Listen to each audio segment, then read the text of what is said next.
All right, everybody, welcome back to Destination Kayak. So, if you're new to the live stream, which most of you probably are not, but what we do, we discuss any and everything paddling, fishing, just kayak related. Really excited about our next guest here tonight. What we got on here, we've got Dan with Headwaters Kayak. So, this is somebody that me personally, I started watching when I was looking at getting into, deeper into kayak and kayak fishing, looking on something on a budget at the time. And Dan's videos come up a lot.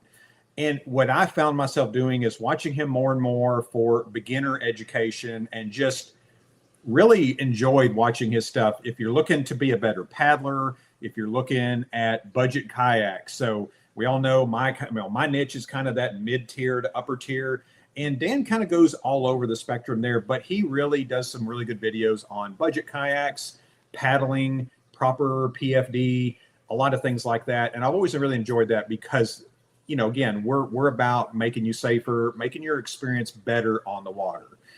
So without further ado, we're going to go ahead and bring Dan on. Dan, how's it going, man? What's up, everybody?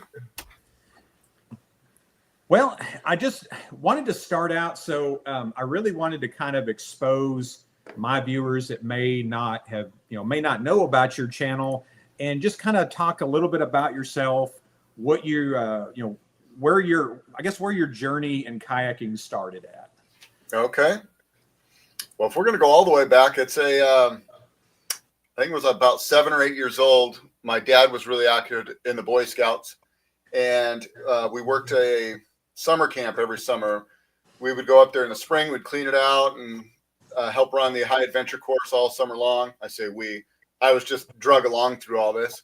But at that high adventure camp, there was a fleet of Kiwi kayaks. And this is probably, mid to late 90s.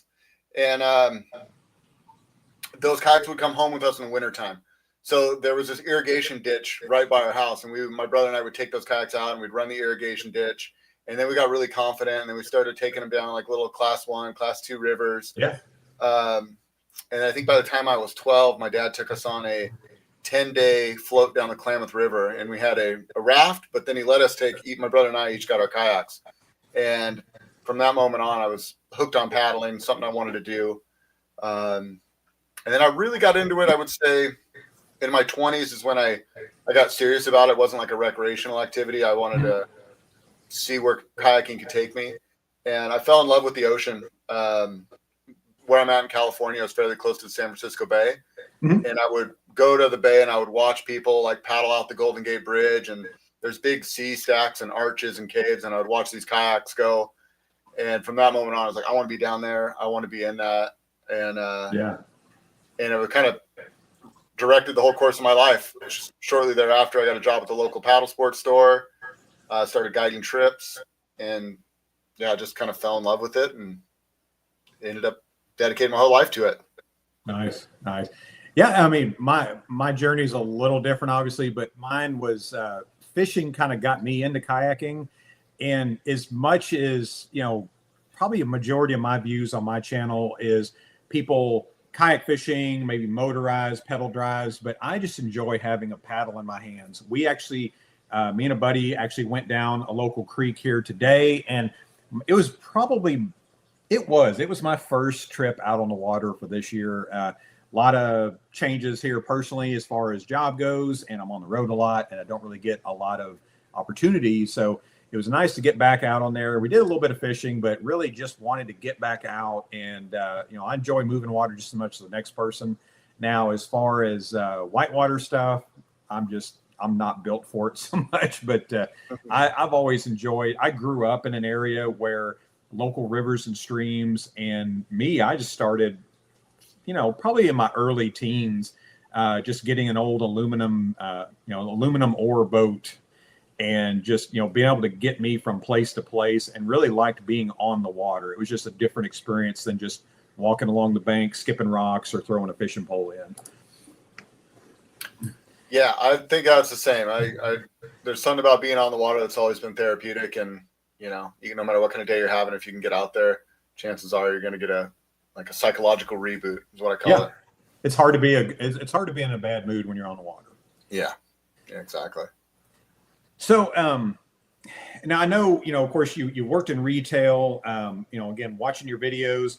So tell me a little bit about the brands that you've covered over the years, specifically your time with Headwaters Kayak there. Yeah. So we started Headwaters Kayak in 2010 when I opened my shop, and basically we had a 10-year run as a retail establishment, and worked with all sorts of brands, but the main one, like when I opened my shop, Eddyline kayaks floored my first year of boats. Like I had a $10,000 loan in this little 600 square foot warehouse, and Ethan Ebersold, who's our Eddyline kayaks rep, or was our Eddyline kayaks rep, put boats into my shop, and basically it's like, Dan, if you sell them, you can pay for them.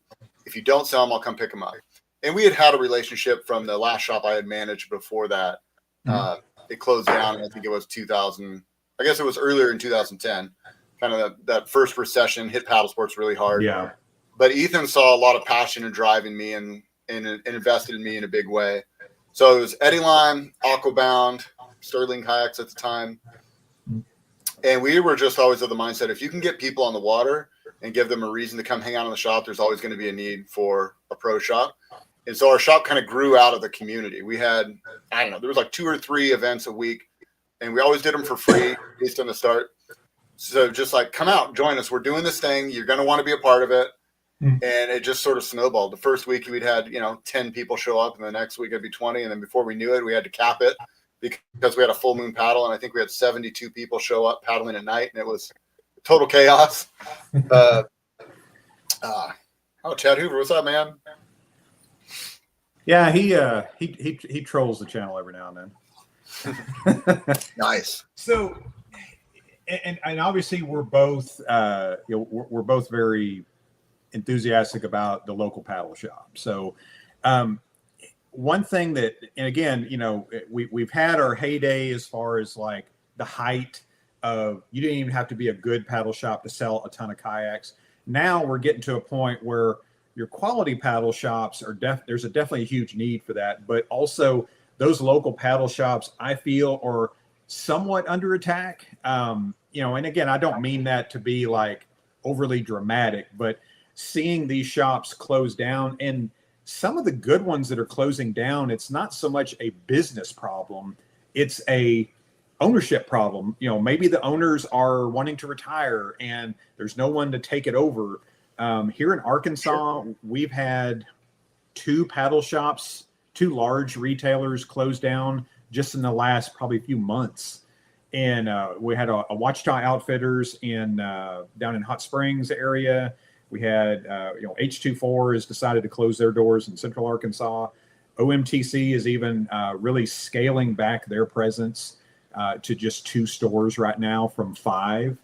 And, there's a lot going on. And in my opinion, that really hurts the consumer more than anything. So kind of tell me a little bit about your stance on the local paddle shop, how supporting them supports the industry, and then also just what it means to that, that customer by having that local paddle shop around them. Well, let me start by saying kayaking has always been a sport that is an enthusiast, kind of a core sport. It is a sport where, like, you go do it, you have fun, and then you tell your buddy to come along. And it's always this, like, it's almost like this clubhouse scene, right? People got to learn about kayaking, and they got to experience kayaking, and then chances are they'll fall in love with kayaking because, as you and I both know, it's amazing. But the paddle sports store has always served as a club, as the hub for people to come together. And it is, I think you said it great, it is under attack. It's a very, very hard business to be viable. Yeah. With how easy it is to just go online and buy the stuff. So who's creating these new paddlers? I mean, the direct consumer model is taking advantage of paddlers, or, it just is what it is. It's here to stay. Everyone's doing it. But where's the incentive for the local paddle shop to bring in the inventory, to take the risk? It's a hard model. And there's a reason why I closed my store. It wasn't because I didn't love it. I mean, we were busy. It was, it was a pandemic. We were booming. I closed at the end of 2020, but I saw the writing on the wall with supply chain issues, direct consumer issues coming down the pipe. And and the margins getting squeezed, even like on some of our best years ever, like watching these margins get squeezed. Yeah. Like, man, if this bubble bursts and the prices drop down, these boats that I bought at wholesale are going to be closed out next year, 20 under wholesale. Yep. And there's not going to be a whole lot of margin for these dealers. So I still think that clubs, that small paddle shops, rental operations that do tours, that is still the hub and the heartbeat of this community. And it's so important that we support them and that we're even talking about them here in this forum. Yeah. Yeah. Because, I mean, hands-on is really, I think, the most important part of it. Obviously, now, again, I'm talking about quality paddle shops. I'm talking about paddle shops that do the right thing, that are treating their customers right, that are not just trying to sell plastic boats because it's like the now thing to do. Yeah. But those guys are gone. Yeah. We got, and I was blessed to work for one of the larger just specialty shops out there. So during COVID, it seemed like a good problem to have. So someone coming in the store, they saw our inventory was pretty low. Say, wow, you guys are selling them. I'm like, yeah, we are. But it was like being in business to where you had customers that lined around the corner, but you didn't have the product to sell them. And we were blessed to actually have some product, but some manufacturers were having to cancel, take care of what they call their top 5 retailers, but basically at the expense of everybody else. Right. How many kayaks sold to Austin Canoe and Kayaks during the pandemic only to have them close up shop that could have gone to support small paddle shops? That was tough.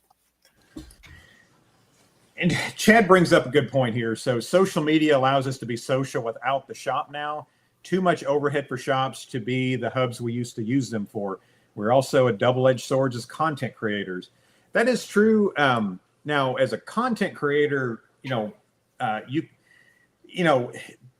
I've heard it all as far as, clickbait and things like that, where a lot of what I do is trying to give information to people that may not have a paddle shop local to them or to get them to that. But also, like he says here, building the confidence to do that, to seek these brands. What's the difference between a $1,500 kayak and a $300 kayak? Doesn't mean everybody needs that $1,500 kayak, but there is a difference there, as you would expect. But you've actually done a lot of videos on those sub $500, sub $700 kayaks. So, and I think that's a really important part of it as well, because not everybody can afford a Hobie or a Jackson or Bonafide or Native. So that was one question I was wanting to kind of pose you for the beginner that's out there just looking to get into it. Maybe is there a brand or a kayak out there, and we're talking about just recreation or just maybe throwing in a line here and there. Is there a kayak that maybe people are overlooking that would be worth their time in that sub $700 range, in your opinion? Yeah, it's a great question. And I think the answer, is it overlooked? I don't know about that, but there's a lot of good boats in that space for people just wanting to start off and get started. And part of the reason I started my YouTube channel in the beginning, backing up a little bit, is I wanted to have a say in those people's buying conversations, because they were coming into my shop and I was saying, hey, my boat started $899 and go up. And they're like, oh man, well, I have this $300 one. And so I wanted to have a say in those people's first buying decisions. And I didn't see anybody else on YouTube that was providing good information. There were a lot of people that reviewed a kayak that I had just bought this, took it for a paddle, and it paddled great. It was not helpful at all if that person doesn't know what they're talking about. So I was like, well, if I go buy these things and paddle them, and if they're garbage, I'll tell people they're garbage, which I have on occasion. But if they're decent, I want to have that conversation too, and then be a part of their first buying decision. So then we've got a relationship. Now it's like, okay, you're ready for your upgrade. You love the sport. You're into it. What's going to be the next step for you? And that's where my shop or any pro shop would come in. My goal with the whole YouTube channel wasn't just to, promote my own shop, but to promote paddle sports, to promote independent retailers, and sort of create this funnel where you capture people at the top and then you help them progress through the sport, through skills, through quality information on kayaks, etc. In my process of doing that, the boats that stand out to me that I've always really enjoyed is like the Lifetime Tamaracks. I think for how cheap those boats are, they do really well. They do everything decent for a $200 kayak, and I've reviewed that thing every which way every year. Top 5 sit on tops, fishing kayaks under 500, and it always sort of stands out as like, that thing's pretty good for what it is. Last week I just did the Crescent Kayaks, not the CK one, the Primo, and I think was $699 or whatever. It's a really good boat for the price. Feel Free Moken's always been like pretty dang good for the price, pretty rough and tumble. So, I mean, I don't know if the brands are overlooked necessarily, but I think people are doing a good job and at a nice, affordable price point. There are a few that come to mind, like Dick's Sporting Goods sells a few that I've demoed over the years. The problem there is that every year they change. Like every year I go into Dick's and it's like slightly different. It's like a blade, but it has this tweak or that tweak. So they're always trying to meet the market there. What you were talking about actually sounds a lot like our progression through kayaks was we started off looking at the lifetimes and couldn't find them because it was the middle of the pandemic, and then went to the local paddle shop and he sent me, and I was just like, okay, like the price points here start from like $450 to $6,000. I'm like, I need more of you being with me in the shop. And we did that. I started in a Perception 10, the Pescador 10. He started in the Ride 115 by Wilderness Systems. And we have, I feel like we just keep upgrading and upgrading. Yeah. I mean, needs change, obviously. We've got a kayak for each thing we do. If we're just wanting to paddle down the river, we got that. If we want to fish moving water, we got that. And then, if we're wanting to go big open water or throw a motor on something and, do some, light tournament fishing. I'm not a heavy tournament guy personally, but, and your journey sounds a lot like mine because I was working at the paddle shop before I started the YouTube thing. And the YouTube thing, like you said, it wasn't meant to promote the shop I worked for. It was meant to, we would get people in all the time and then say, hey, I saw this on YouTube where they said they were doing this to this kayak. And I'm like, well, that's not true. And we'd have to, it was a barrier we're having to fight against. And I thought, well, shoot, I do this for a living. Why can't I do it in front of a camera? And then that's kind of what started it. I was like, okay, this is what this is. This is what that is. And I did, I'll do videos like, accessories explained, or, I always like going over the kayak terms, because when people talk about what the hull of a kayak is, they're thinking it's just a plastic boat, and it's not, the bottom and the chine and the, all that. And how that goes into, a lot of times you can look at the bottom of a kayak and within reason, you can kind of tell, okay, this is going to help a little bit on moving water. This is going to be a little bit more for stability on open water. 9 times out of 10 it will be. But, the information I think has gotten better. But, and not to get too deep into this, but, there's a difference between trying to get good information out there and trying to sell kayaks for a specific manufacturer, i.e. pro staff, And I think, I can't remember who said it to me, but it made a lot more sense where pro staff has turned from professional staff to promotional staff. Yep. And, that was always the thing with me was, I've said great things about kayak companies. I've said not so great things about other kayak companies. And it's never been to tear somebody down. It's always been to try to make something better, or simply give you another option if that's not the option for you. But, it's just with how big kayak is getting and kayak content creation, which is, I never thought of myself as a content creator until it, just kind of grew a life of its own there. But I feel like called me an influencer once, and I was like, how dare you? What are you talking about? And they're like, damn, look at what you do. You influence people to kayak. Yeah. I'm like, oh, I hate it, but you're kind of right.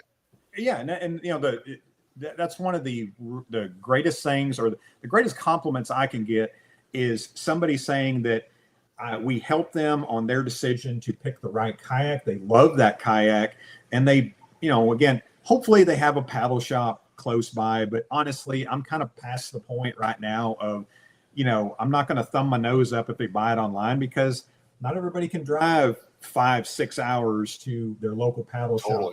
So I get it. It's harder and harder. So, I mean, you got to kind of, it's the nature of the landscape. So you don't want to shame somebody like, oh, you didn't buy it. You bought it online, huh? A lot of people, that's their only option. Exactly.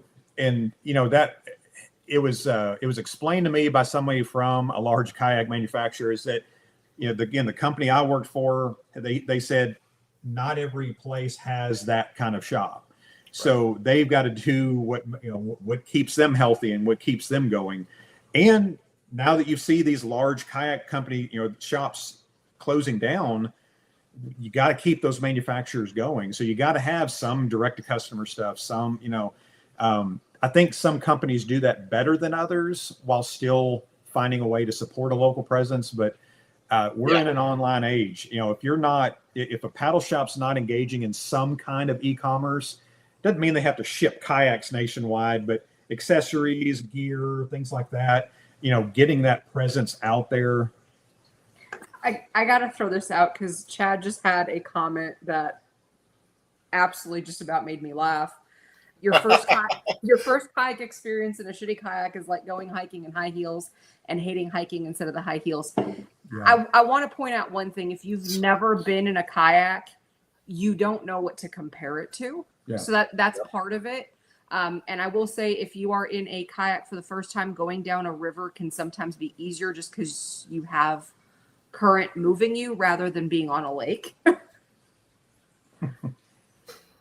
See, Joe, that is a scary, scary thing. And I'm sorry that I was force for heels to you, but we forgot to put that disclaimer before the show started. So one video that you did that I really, really loved, and I feel like it's something that gets overlooked a lot, but this video that I watched of yours actually formed my sales pitch at the shop. I did it every single time, and it was your PFD.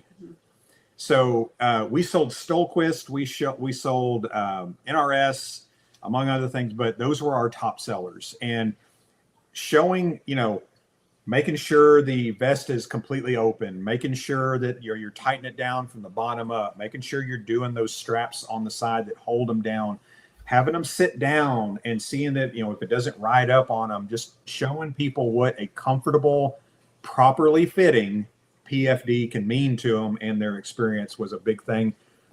But another thing is paddle. So that was my question here was, tell us the importance of a good quality paddle, regardless of what kind of kayak you're in.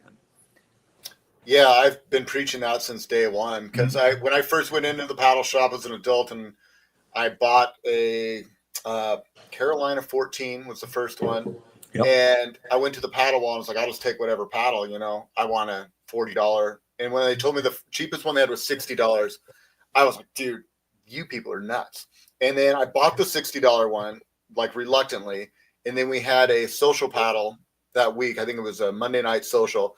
And it went out. And then the owner of the shop handed me a bent shaft carbon AT paddle.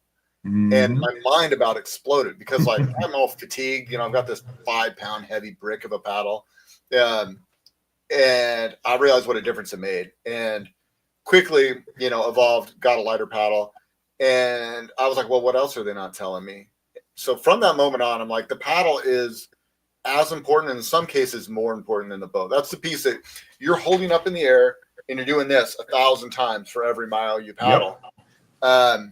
And it's simple. Like, hey, take a 3-pound weight and then take a 1-pound weight and do this. You're going to be able to do the 1-pound weight a lot more and get less fatigued. Yeah. And then there's all the things of like, blade design, flex, flutter, all that really comes into play too. Cheap paddle tail motors. This is true. There's so many kayaks out there that got motorized because it started off from a bad design that just, I don't know. I've got feelings about all the people using motors and never give kayaking a chance. It kind of hurts my heart a little. Yeah, no, I do hear you there. I mean, in his story, he went heavy motor on a new canoe and actually stepped back and went back to paddling because he missed it so much.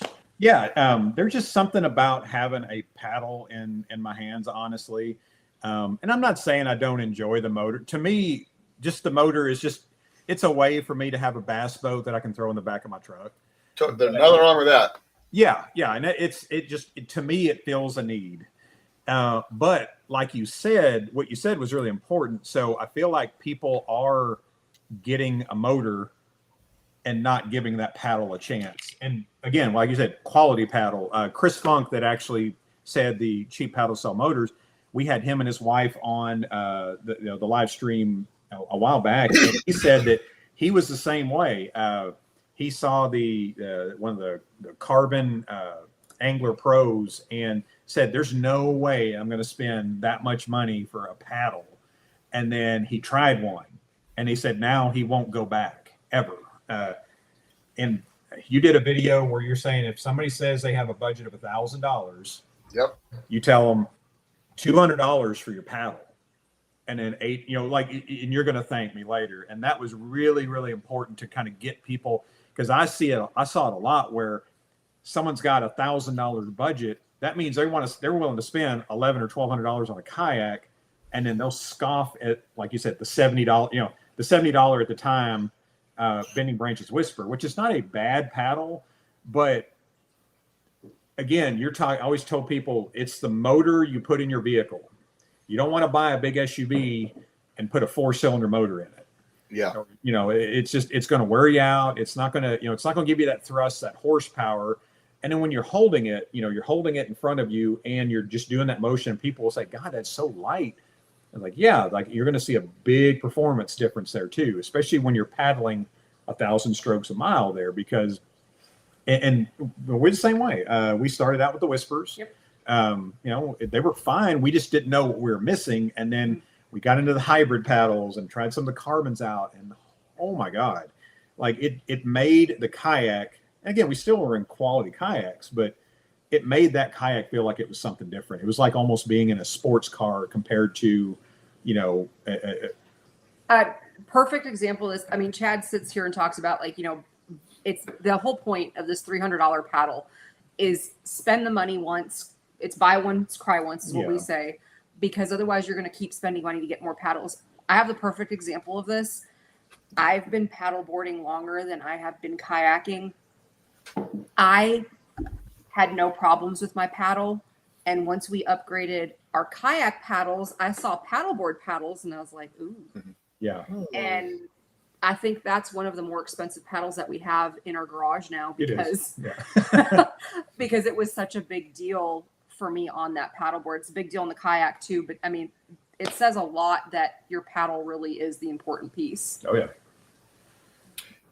Yeah, I'm super lucky to get to play with all sorts of new stuff, and I've had a paddle lately that I feel like it's just so much better than anything I've used previously to it, that it's going to be it's like that next step. And now I go back to an older, so I'll just say Aquabound's coming out with a new foam core paddle, Tetra. I'm not sponsored by Aquabound. I don't, I just really like their product. And then that new Tetra paddle they have it in a bench shaft, foam core.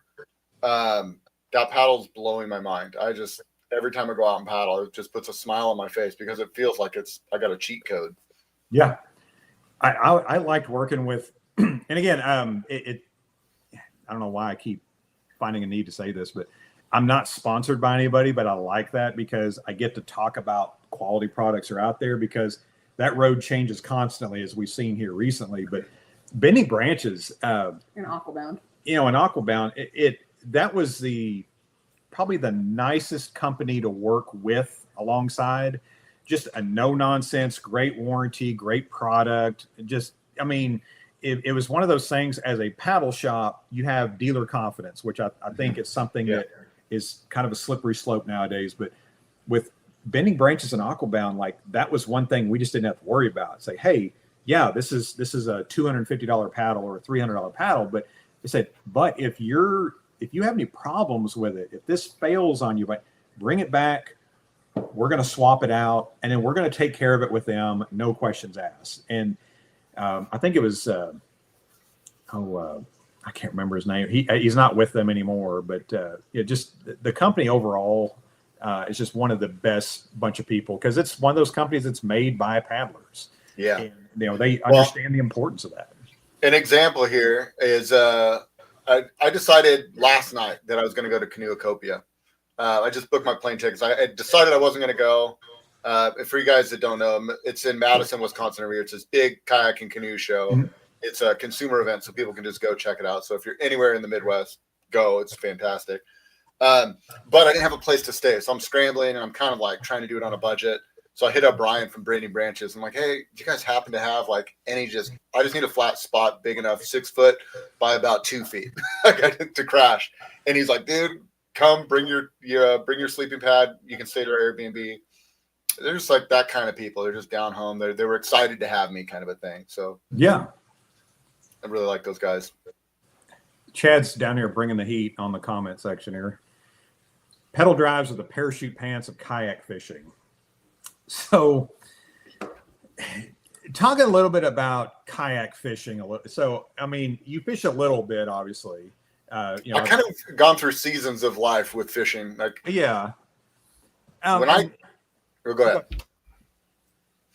I was just going to say my experience with kayak fishing was I opened my shop, and it was like it became obvious pretty quick that fishing was a thing in our community. And this guy, Ken Willis, I don't know if he watches this, but yeah, he's one of my favorite humans. And he came by my shop and just showed me his rigged out fishing kayak, and I was kind of blown away by it because this is pretty early days, and he was just all about it. He was a big, fan of like kayak bass fishing, Jim Sammons, that whole scene back in the day.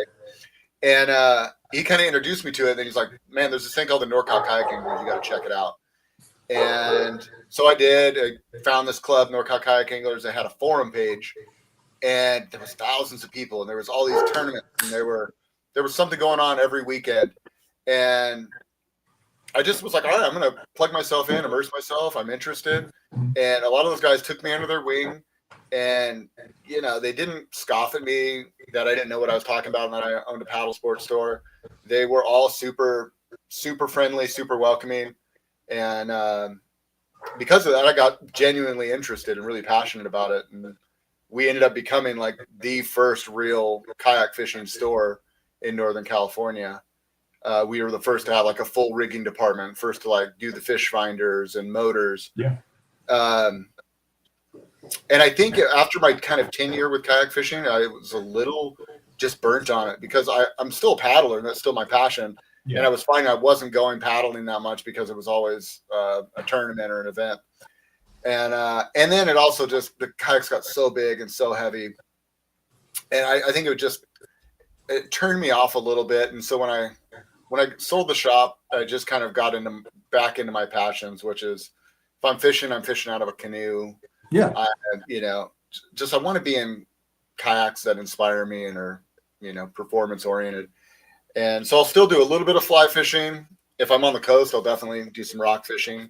But it's only a few times a year. It's not as intense as it used to be. Yeah. And performance is always something that I always try to preach to people, because whether they're in a pedal drive or a paddle or even a motorized kayak, your whole performance matters. So that's going to how it goes to the water. You don't want to take a brick and just throw a motor on it. Otherwise it's still going to move like a brick. Just the motor is going to take all that energy instead of your body. But, with me getting back to, like you said, the roots there, even today, just being on the creek, I mean, we didn't catch a whole lot, obviously, but it was just nice being out. And we're blessed here locally. And I know a lot of people listening live in these areas, but we've got the nation's first national river running right through here. We've got small creeks that go into that river. We got the White River. We got a lot of waterways around here. Buffalo National River is one of my favorite because it's a national river. It's public land. You're not going to float by a resort or Airbnb. It's all nature. You're going to see bald eagles. You're going to see otters. You're going to see feral hogs, like all of the above out there.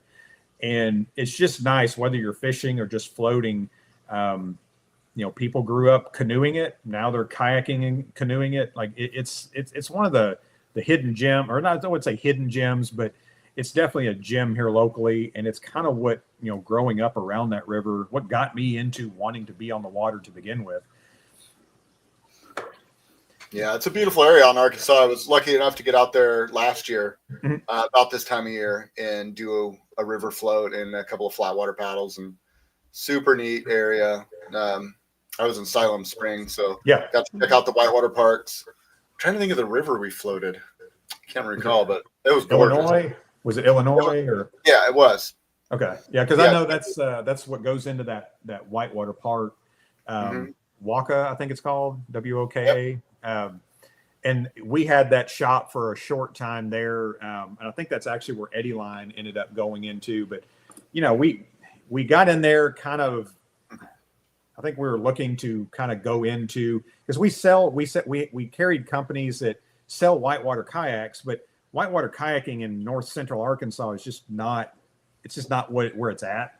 And then the fact that they're opening a whitewater park there, was kind of, because we sell Liquid Logic, we sell Jackson, a lot of those brands that have that big market. We just never really had a huge need for it, unfortunately. Don't forget the feral Arkansas peeps. Chad throwing I shade. loved it out there. The Arkansas peeps are really, really nice folks. Yeah. I had a great visit. Yeah. Now, Northwest Arkansas is definitely different Arkansas, but it's still Arkansas. Just depending on what part you're in there. But to me, North Arkansas, you're getting kind of the southern part of the Ozarks, what people call them, South Missouri, North Arkansas there. But it just absolutely gorgeous. There's not a straight road in Northwest Arkansas, of course, but that's not what it's built for. That's why it's one of the top motorcycling destinations, is because of that too. My favorite way they've described Arkansas roads is Jack Daniels roads. Yeah. Someone was drunk when they were designing it. Yeah. So, you mentioned Eddyline Kayaks, and I know you were a rep with Eddyline, and of course, I was going to ask you what got you started in Eddyline. I think I heard that with your shop. That was one of the first companies that kind of invested in you personally. Talk about your time with Eddyline as a rep, and ultimately, as much as you can, Jackson Kayak now buying Eddyline, and how do you see them fitting into that Jackson lineup? Cool. Yeah. Well, I'll back up and talk a little bit about my experience, because when towards the end of my time at the Headwaters shop, and I closed it in 2020, I had already started using my warehouse. We have a big warehouse that our family owns out here, to warehouse boats and distribute them. So I was working with Feel Free at the time. We would land containers and we would distribute out to shops around the West. So I was kind of already working as a sales rep a little bit, even when I had my shop.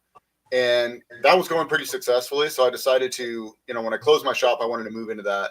And Eddyline was always like the golden goose. If I could get Eddyline, I would be set, because it wasn't I don't consider myself a salesman, but I sell really well if I'm passionate about it. So it's hard for me to, if I don't like something, I'm a terrible salesman. But if I think it's great, so I always wanted to be a part of Eddyline. The problem was, one of my best friends was the rep and had been for 25 years. So there wasn't a whole lot of opportunity, at least I thought. As I continued as being a rep, and I added Stellar, and I added a couple of other smaller lines, Ethan asked me to come on, and if I would be partnered with him, if I would help him, kind of like a sub rep, and we would split the territory. We'd use the YouTube channel to help educate people. Like Eddyline would be the thermoform brand we talked about. Not that it was always like an Eddyline sales pitch, but I made sure that all the boats were reviewed on the video, tried to be as unbiased as possible. Again, I believe in them, so it was easy. Yeah. And so we did that for basically up until January, working together. We worked with REI, was a big customer of ours, so we would train the buyers of REI. We would educate them on the next year's product, help them with the mix selection. And then obviously worked with independent paddle sport stores all up and down the West. We would host demo days. Because of our YouTube following, I do a lot of like community social events. So like, for example, we're going to Alder Creek in a couple of weeks to do a demo day. We always try to do like a Friday night before the demo day where you can come paddle with us. And that's all sometimes more fun than the demo itself, because you get like your core fans to come out. So the whole Eddyline Jackson thing, I've been a Jackson dealer when I had a shop for a long time, so I have a good relationship there. But they have a fantastic rep group that works for Jackson and Werner that are existing. So when we heard about the buyout, we kind of knew that in the back of our minds, like there's potential that we don't have jobs, and it would be weird. How would they figure out how they, choose reps, or do they split the lines? We were kind of confident because I feel like we did a really great job for Eddyline Kayaks for a small Northwest thermoform brand to go from, kind of a small niche to, I mean, they're pretty universal. Like they're in most paddle sport shop. If a paddle sport shop's going to have a touring line, a lightweight touring line, chances are it's going to be Eddyline. Yeah. And so we were kind of confident, and unfortunately, there wasn't a way forward for us long term. And Jackson went with the reps that they had in house, which I can't blame them. In fact, I'm friends with the Jackson rep.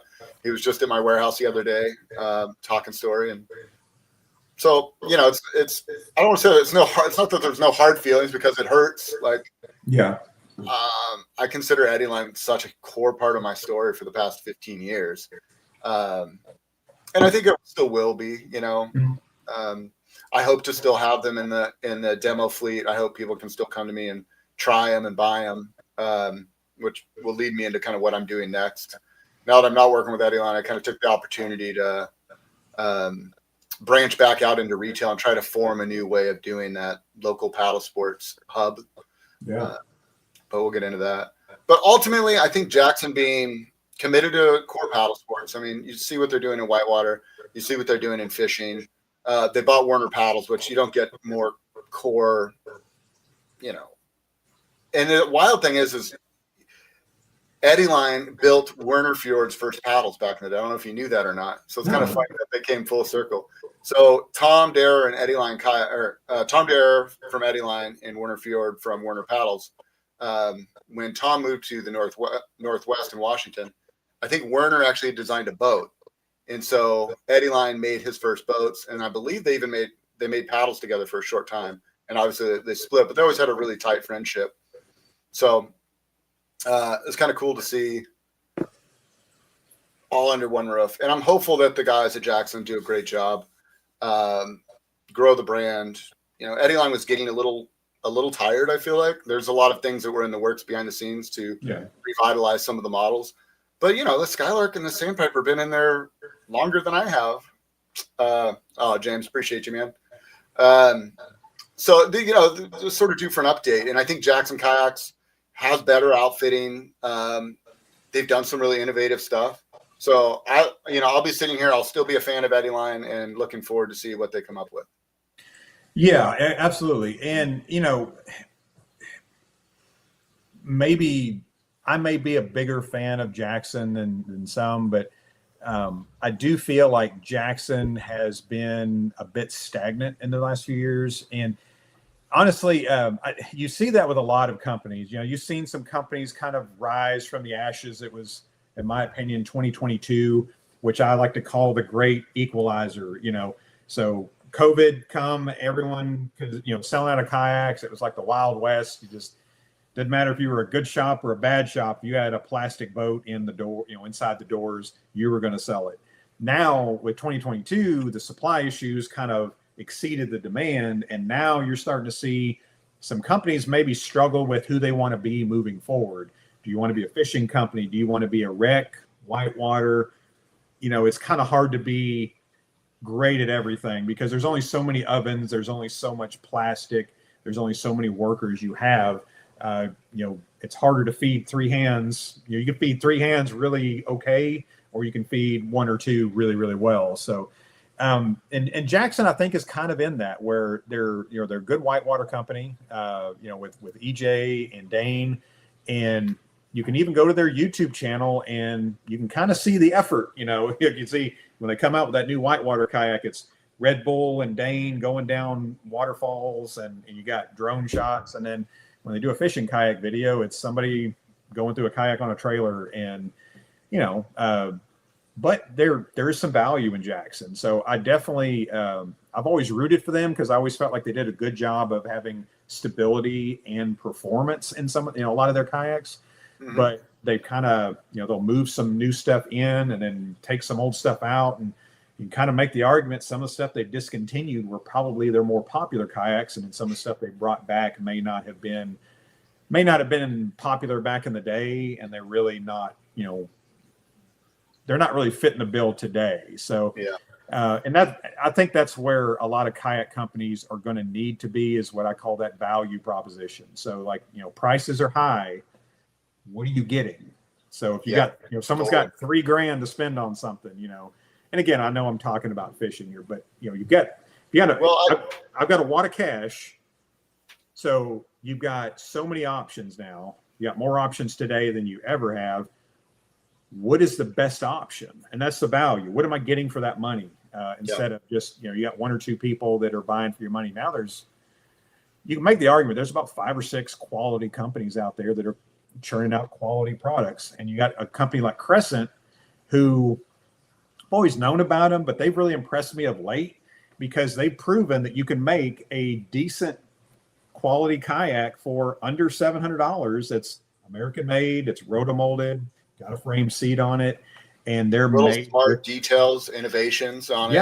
Yeah, absolutely. And we reviewed the Sholey last year. Now, we liked it. We might have liked the RVR from Bonafide a little bit better, but I mean, there's value in there. The Crescent was quicker. It was more nimble.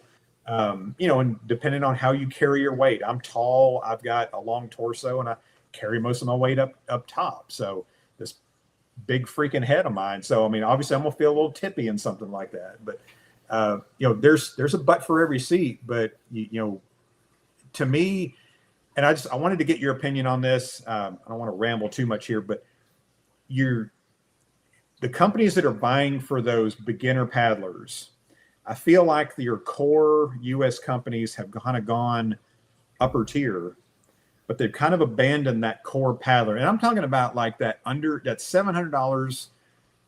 Let's just say $700 to $1,000. When you're talking about a quality kayak, that's about what a lot of people expect to spend.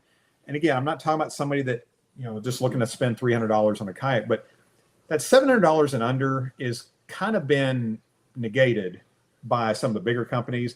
And what it's allowed it to do is it's allowed companies from overseas and your Alibaba kayaks, all of this stuff, where that's getting people into paddling. So you're not generating that brand loyalty. Yeah, totally.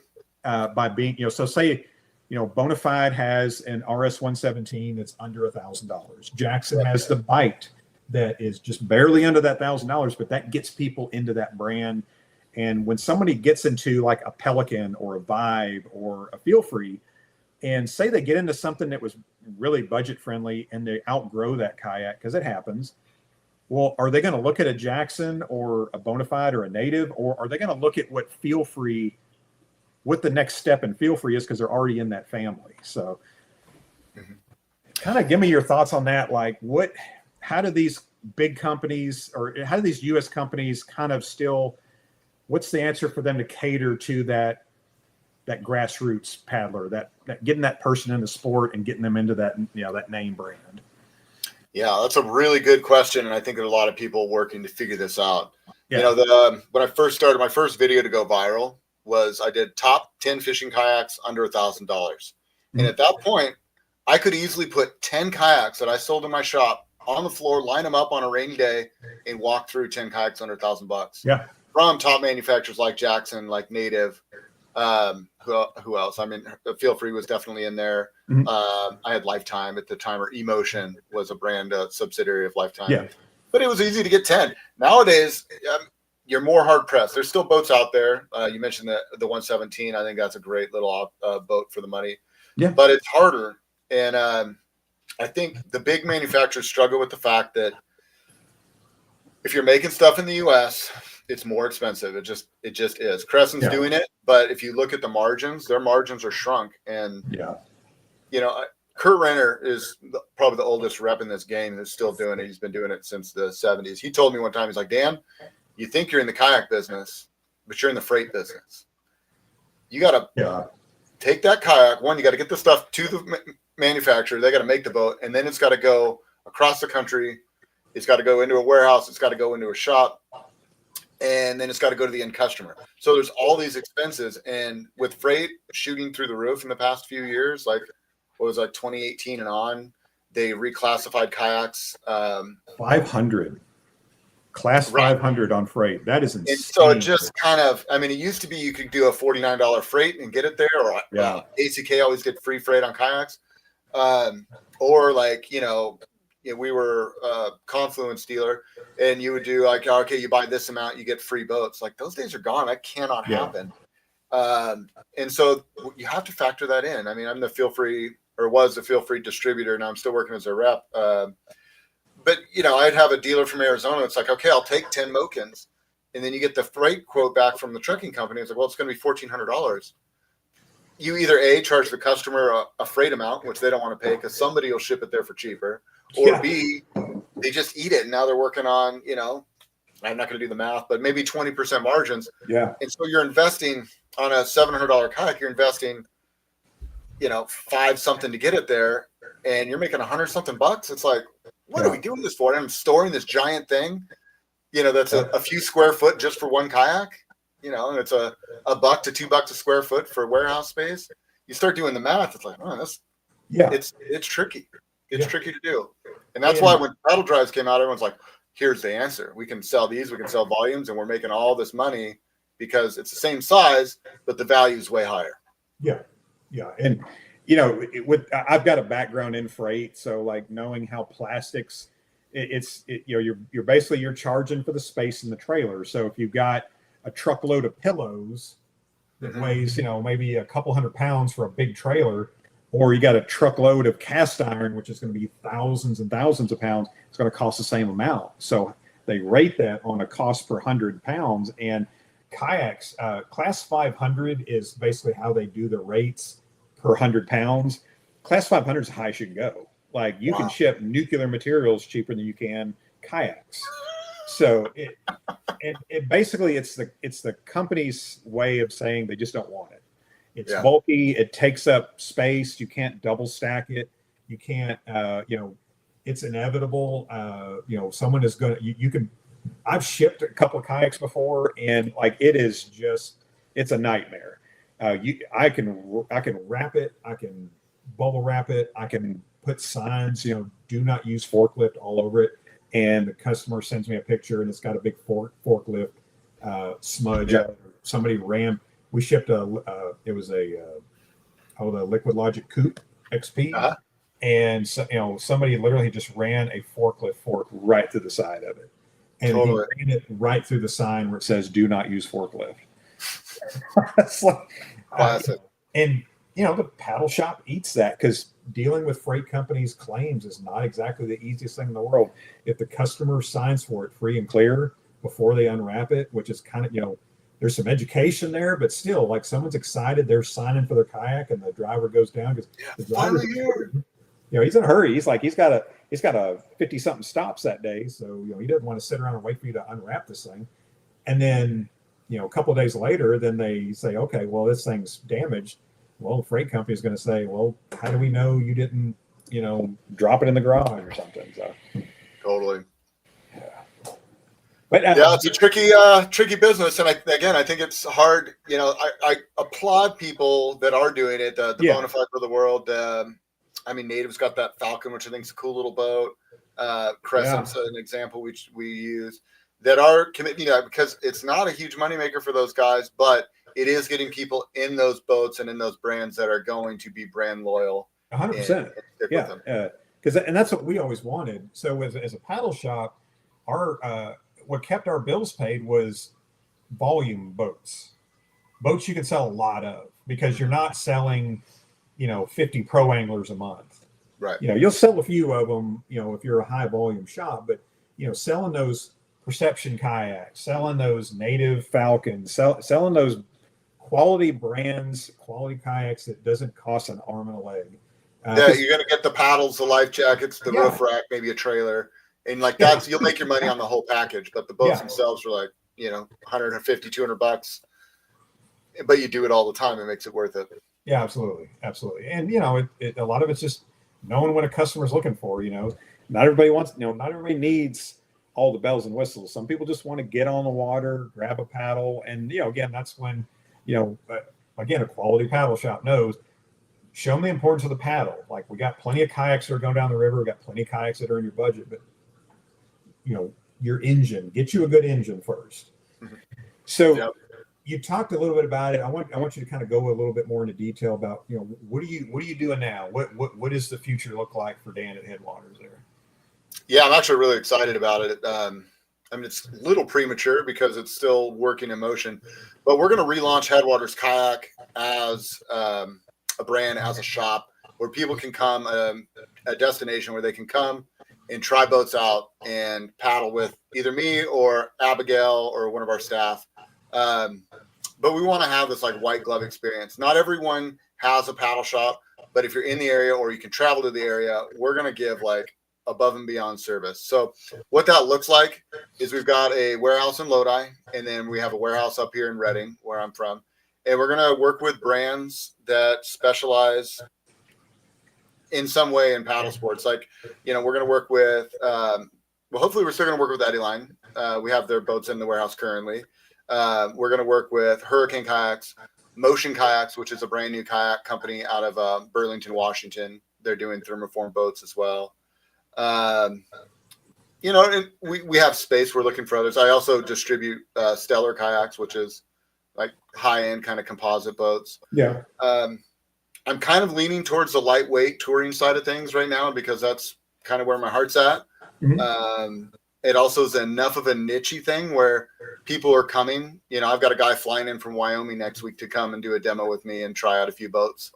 So trying to just create this white glove experience for people to come out, get an education, come hit the water. And then if they want a boat, we've got a warehouse full of boats that are strategically put there by manufacturers that people can pull from. Having a warehouse space in California, because it's so expensive here, really is a huge opportunity for us. And we feel like this is a way we can capitalize on it and do something unique and cool. In addition to that, we're also doing like sunset paddles, full moon paddles, a lot of the on-water stuff that we started with because one, it's fun, but two, it creates that hub, it creates that community. We want that snowball effect where we're just like, oh, you like this? Come try kayak and you'll love it. I've never introduced somebody to paddle sports that wasn't at least like somewhat enjoy. Maybe they don't do it forever, but for the most part, people are like, that was really fun. I would love to do that again. When's your next tour? So that's my goal. And we use the YouTube channel to talk about the things we sell, compare different brands, different boats. And then we're actively looking for new partners to kind of join this model and that want to create a new style of retail. Yeah, man. I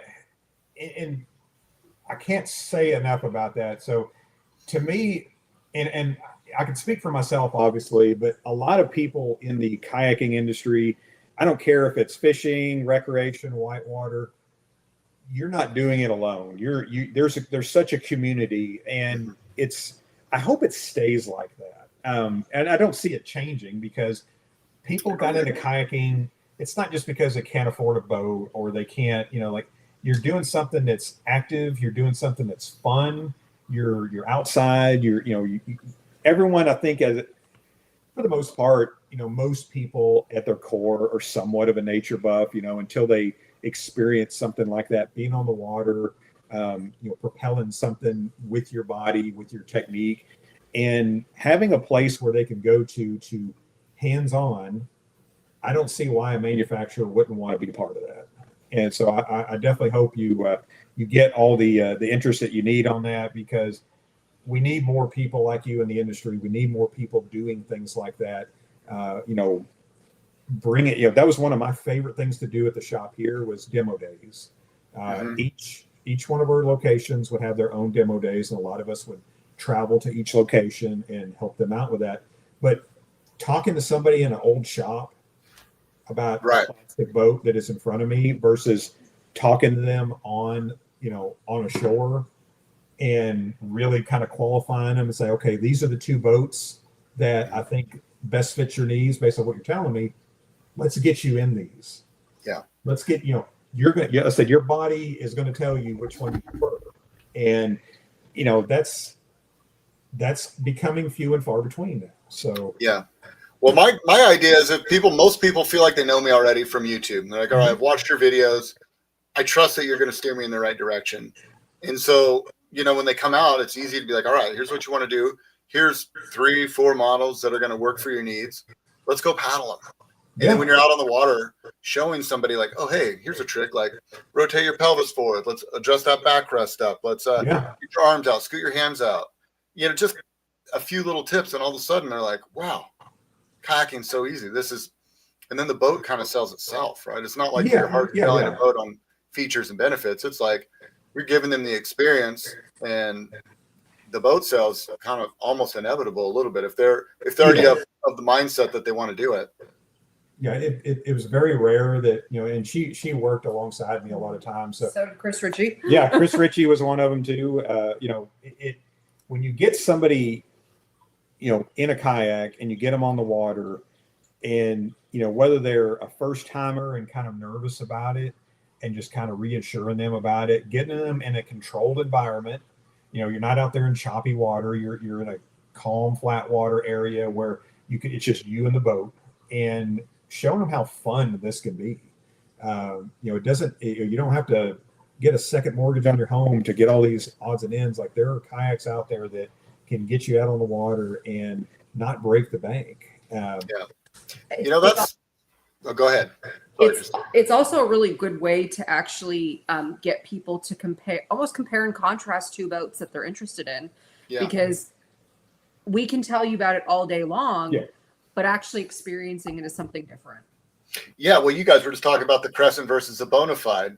I demoed both those boats, reviewed both, and had like kind of the opposite feedback. So what was important to me was different than you and your body type. So it's like, there's ultimately no better way than getting your butt in the boat. Obviously, it's not an option for everyone. That's why we do these videos, and hopefully they're as helpful as it can be. And I'm sure if somebody bought a Crescent or a Bonafide, they'd love them both, right? Yeah, absolutely. But if you have that opportunity to come and try it, it's a lot of fun, and it's a great day. Well, man, give yourself a shout out. Where can people, if they're not already, where can they find you on YouTube? What social medias can they see you on to kind of see your journey and, again, follow that education? Yeah, Headwaters Kayak on all platforms. Facebook, Instagram. Instagram's always like just my behind the scenes. I do a lot of stories. And then, the YouTube channel is the main page. I try to do a video every other week. If I'm a busy beaver, I'll do one a week. I try to do reviews. I try to do instructional content. I try to put, the same lesson I would charge $300 a head for. I try to film it and put it out there for free, so everyone feels like they have a pro instructor that they can just click on and watch. So anyway, I would love to connect with any of you, or Dan _Arbuckle if you want to follow my personal stuff, which is a little bit of kayaking and a lot of bikes. Yeah. You probably definitely enjoyed the Northwest Arkansas scene. That's a big mountain bike community out there too. Oh, I love it. Yeah, it felt like home. Yeah. But man, we're at an hour here, man. Appreciate you coming by here. I appreciate you guys having me. Yeah, I'd love to do it again, and hopefully in the future when we're talking about, again, your demo business, how successful that's been, and we could talk about a little bit more about what kind of brands you're repping there at the time. And man, just keep doing your thing, because I've enjoyed it. It got me. It made me a better paddler personally, because again, I was just a big guy that liked to fish, and I wanted to get in a boat and be able to do that. But learning kind of the ins and outs of paddling was really kind of valuable to me. And again, I know a lot of people that even if they've been in a boat for most of their life, there's always value in seeing that proper stroke, obviously. Yeah. Awesome, man. Well, I appreciate you guys having me. Let's do it again in 6 months, and we'll see where we're at. Absolutely, man. Well, Dan, I appreciate you. Appreciate everybody else watching. Again, guys, if you're on here, if you haven't already, hit that like button. It gets this video out. Hopefully gets Dan to another set of people that he can help out. And as always, guys, thank you so much for watching. We'll see you on the next one. Yeah,